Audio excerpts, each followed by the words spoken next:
Welcome back. Let's take a look. All right, so this time we have triangle EHG is congruent to the triangle KFG. We want to use the information given, and we have an image here, but if you'll notice, it's not as pretty and aligned as our first triangles that we had looked at. So again, let's kind of depend on our letters a little more, and let's see how that works out. So let me rewrite those. I'm going to say rewrite the triangle EHG is then congruent to the triangle KFG. So much like we had done earlier, let's kind of look at what's lined up. So E is lining up with K. So that tells me on my triangle figure here that the angle E is going to correspond to the angle K. So let's go ahead and write that down so we don't lose track of what we're doing here. So angle E is congruent to angle K.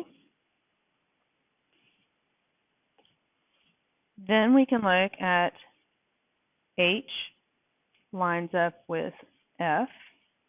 So H is lining up with F.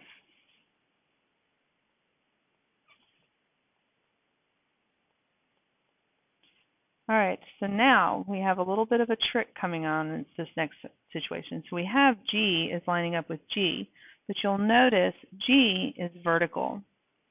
So therefore, we're going to need to list the full name of our angle. So we have the angle that is here at EGH, so the angle EGH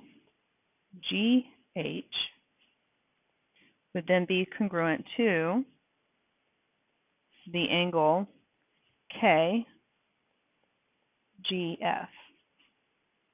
All right, so we did have to list that off because, again, you'll note those were vertical angles, so they were on opposite sides of each other. So we have, but our G's are still in the middle, identifying that congruent angles there. Okay, so now let's go ahead and follow through with the same idea and list off our segments that are going to be congruent. So starting off with our first easiest one would be EH,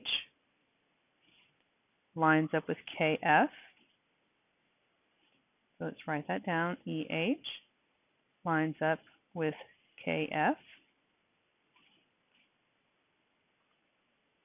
And our next one, HG with FG, with FG. And you can see they switch sides there, so that's why it's easier to kind of follow suit with our letters and our given information rather than trying to interpret it just from the graph or the image that's being given to us. All right, and then our last one, we'll look at EG and KG.